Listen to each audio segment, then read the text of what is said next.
بیت المقدس مسجد اقصی معمولی جگہ نہیں. حضور نے فرمایا 3 سفر کرو تو سمجھنا ہم عبادت کر رہے ہیں. کون کون سے؟ فرمایا اگر بیت اللہ جاؤ تو عبادت سمجھ کے جانا، مسجد نبوی کی طرف جاؤ تو عبادت ہے، اور مسجد اقصی کی طرف جاؤ تو یہ بھی عبادت ہے. اور فرمایا مسجد اقصی میں جس نے 1 نماز پڑھی اسے 25,000 نمازوں کا ثواب ملے گا. اور میرے رسول پاک نے یہ وہ مسجد ہے جس کے ساتھ معراج شریف جڑا ہوا ہے. قرآن پاک نے کہا کہ اس مسجد میں سبحان اللہ ذی اسریٰ بعبدہ لیلا من المسجد الحرام الی المسجد الاقصی. مسلمانوں، قرآن کہتا ہے کہ تمہارے معراج کی شان رسول پاک کی مسجد اقصی سے جڑی ہے. جس محبوب کو رب معراج کرائے تو مسجد اقصی میں لا کے کرائے. وہ جگہ معمولی جگہ ہے، وہ معمولی جگہ ہے. مسجد اقصی نبی پاک نے وہاں نبیوں کی امامت کرائی. 17 مہینے اس مسجد کی طرف منہ کر کے تیرے اور میرے رسول نے نمازیں پڑھی. چھوٹی جگہ ہے اور پوری دنیا کا مسلمان اسے چاہیے شرم سے گڑ جائے.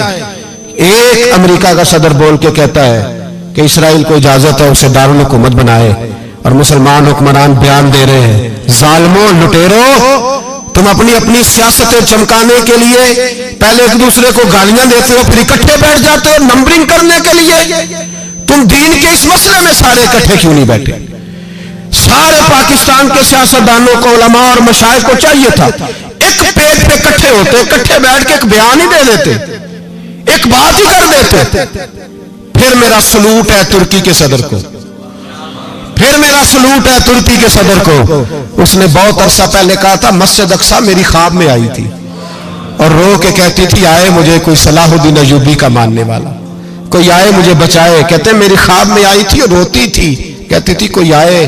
اور ایک شاعر نے کہا مسجد اقصی نبی پاک کو بھی بلاتی ہے، کہتی ہے ایک بار پھر طیبہ فلسطین میں آ، راستہ دیکھتی ہے پھر مسجد اقصی تیرا، ایک بار پھر سے طیبہ سے فلسطین میں آ، راستہ دیکھتی ہے پھر مسجد اقصی تیرا. کوئی بولا نہیں اتنا مقدس مقام، چھوٹے چھوٹے بیانوں کہیں اکٹھے ہو جاؤ. میں بتاتا ہوں تمہیں مسئلے کا حل کیا ہے، میں بتاتا ہوں. 2 کام کرو. ایک کام وہ کرو جو حضرت سلمان فارسی نے کیا تھا. سنو حل سنو مسئلے کا. میں چھوٹا آدمی ہوں پر حل سنو مسئلے کا. زندگی میں ایک کام مسلمان کر لے، جٹ بن کے، بھٹ بن کے، رائی بن کے، پاکستانی، مصری، سعودی بن کے بڑا جی لیا. ایک کام وہ کرے جو حضرت سلمان نے کیا تھا. جب ایک کافر نے پوچھا آپ کا نام کیا ہے تو فرمایا میرا نام اسلام ہے. بولیے سارے میرا نام. کہا تمہارے باپ کا نام؟ فرمایا اسلام. دادا کا نام؟ کہا اسلام. پردادا کا نام؟ بازو تیرا توحید کی قوت سے قوی ہے، اسلام تیرا دیس ہے تو مصطفی ہے. ایک کام وہ کرو جو حضرت سلمان نے کیا تھا. کافر جب پوچھے تو کہو ہم سارے اسلام ہیں. ہم سارے کیا ہیں؟ ہم پہلے مسلمان ہیں، باقی بعد میں کچھ اور چیز. دوسرا کام وہ کرو جو حضرت امیر معاویہ نے کیا تھا. سن لو یہ حال ہے اس مسئلے کا. سنو حضرت مولا علی شیر خدا رضی اللہ تعالیٰ عنہ اور جناب امیر معاویہ کی جنگ ہو رہی تھی، لڑائیاں ہو رہی تھی، اختلافات تھے، فوجیں بیٹھی تھی. حضرت مولا علی اور جناب امیر معاویہ کی جنگ ہو رہی تھی تو روم کے بادشاہ نے، عیسائی بادشاہ نے حضرت علی کو خط لکھا کہ میں تیرے اوپر حملہ کرنے والا ہوں. خط لکھا نا حضرت علی کو، تو جواب حضرت امیر معاویہ نے دیا. چاہیے تھا نا مولا علی جواب دیتے. حضرت امیر معاویہ بولے اور بول کے کہنے لگے اور روم کے کتے، ہم گھر میں جتنا مرضی لڑے، یہ نہ سمجھنا تو علی پہ حملہ کرے گا تو میں تماشا دیکھوں گا. فرمایا تو علی پہ حملہ کر تو صحیح، علی سپہ سالار ہوگا اور امیر معاویہ اس کا سپاہی ہوگا. گھر میں جتنا مرضی لڑے پر رسول اللہ کے نام پہ ہم اکٹھے ہو جایا کرتے. یہ رسول اللہ کا دین ہے، اس پہ ہم اکٹھے ہیں، یکجان ہیں. فرمایا علی سپہ سالار ہوگا اور امیر معاویہ سپاہی ہوگا، اکٹھے نکلیں گے اور کفر کو بتائیں گے کہ اگر تم مسلمانوں کی طرف دیکھو گے پھر ہم یکجان ہیں.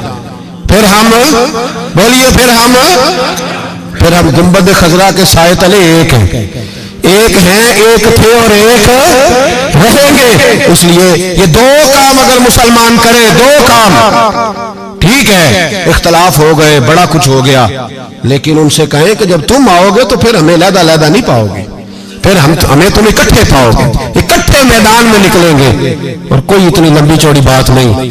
میں کیا کروں، میرا تو آئیڈیل بنتا جا رہا ہے طیب اردگان۔ عجیب بات ہے نا کہ اس کے پاس ایٹمی طاقت آپ سے کمزور ہے، آپ کی تگڑی ہے، اس کے پاس جو فوجی طاقتیں ہیں وہ اپنی جگہ پر، آپ کی فوجی طاقتوں کا لوہا مانتی ہے دنیا، لیکن پھر مجھے کہنے دو نا، میدان میں بندہ ایٹمی طاقت سے نہیں لڑتا، ایمان کی قوت سے لڑتا ہے۔ وہ بول اٹھا ہے نا، کیا کر لیا اس نے اپنی پارلیمنٹ سے خطاب کیا ہے، مطالبہ ہے، علماء سے گزارش ہے، مشائخ سے گزارش ہے، ہر مکتبہ فکر کے آدمی سے گزارش ہے، علماء اور سیاستدانوں سے اپیل ہے کہ پارلیمنٹ کا مشترکہ اجلاس بلائیں، مشترکہ، اس میں ہر سیاسی جماعت کا لیڈر بیٹھے اور اکٹھے بیٹھ کے ان کو یہ میسج دیں کہ بازو تیرا توحید کی قوت سے قوی ہے، اسلام تیرا دیس ہے تو مصطفی، اور ان کو بتائیں کہ ہزاروں قومیں وجود میں آئیں، دہر میں خشک و تر کے رشتے سے ہم نے بنیاد دوستی رکھی، یاد خیر البشر کے رشتے سے۔